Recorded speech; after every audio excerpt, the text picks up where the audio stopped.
syariat itu sing kuat. Nak syariat ora kuat kuwi rawan sesat. Syariat itu harus kuat. Kalau tidak kuat, kamu itu rawan sesat.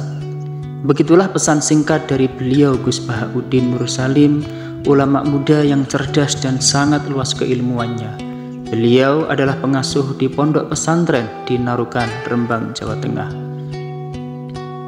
Karena ciri agama itu melahirkan khoyali. Khoyali itu adalah fantasi.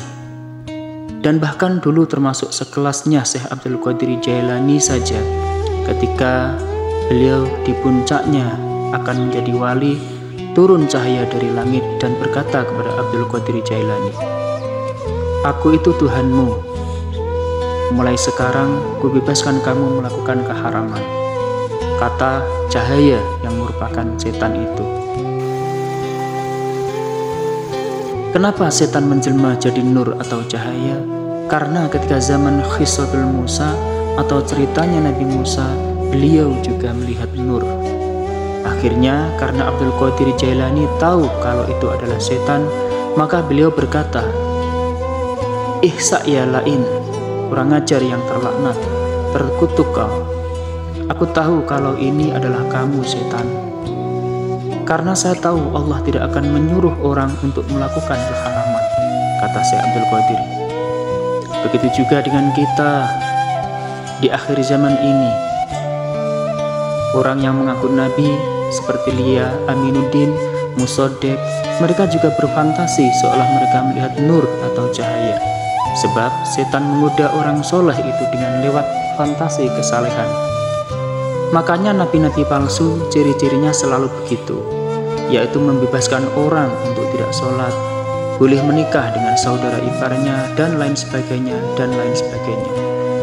Hampir aliran sesat di Indonesia yang berjumlah sekitar 240 itu model dan cirinya sama.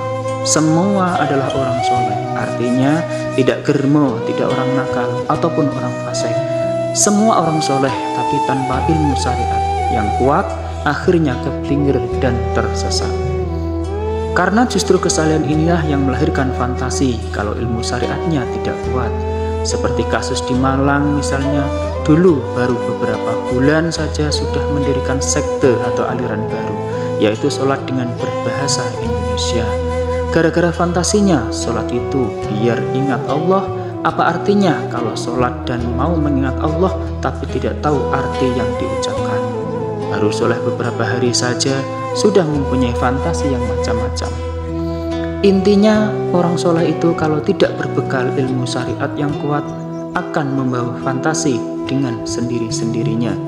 Agama selalu di logika, kalau tidak masuk di akal merasa tidak nyaman.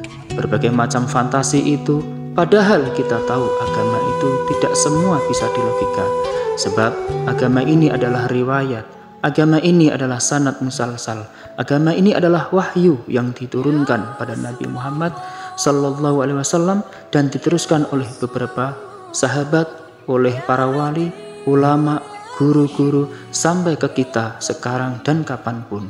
Kemurnian sanad agama ini hanya akan dijaga oleh ulama yang merupakan pewaris dari Nabi. Siapapun yang berpegang pada ulama, maka dipastikan mereka akan selamat agamanya, dunia akhiratnya.